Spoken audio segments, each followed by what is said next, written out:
वैसे मैंने कभी नहीं सोचा था कि मैं इस कॉलेज में आऊंगा, क्योंकि मैं आना ही नहीं चाहता था।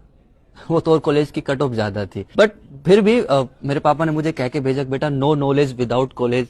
बट अब ऐसा लगता है कि पापा you don't have knowledge about this college, वरना आप कभी ऐसे नहीं कहते। वैसे पापा जिंदा हैं। फिर भी इस कॉलेज के टीचर्स है वो मेरे लिए इंस्पिरेशन है। उन्होंने मुझे सिखाया कि बेटा अपने काम पर फोकस रहो, किसी और चीज पर ध्यान मत दो। तो बच्चे पढ़ते हैं नहीं पढ़ते, इस चीज पे उन्होंने कभी ध्यान नहीं दिया।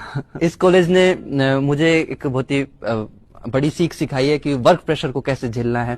आसान थोड़ी ना एक रात पहले पढ़ के पूरा पेपर दे देना। पढ़ाई भी हुई है यहाँ पे कि मुझे न्यूटन का जो लॉ है कि action is equal to reaction कैसे होता है, वो यहाँ के पता चला जब मुझे समझ में आया कि कॉलेज वालों को लगता है कि हम बच्चे खराब, और हम बच्चों को लगता है कि हमारे कॉलेज वाले खराब। शायद म्यूचुअल अंडरस्टैंडिंग भी हम इसे बोल सकते हैं। इस कॉलेज के एनवायरनमेंट में एक बहुत ही खास बात यह है कि ये हम बच्चों के अंदर की छिपी हुई प्रतिभा को भी बाहर निकाल लाता है।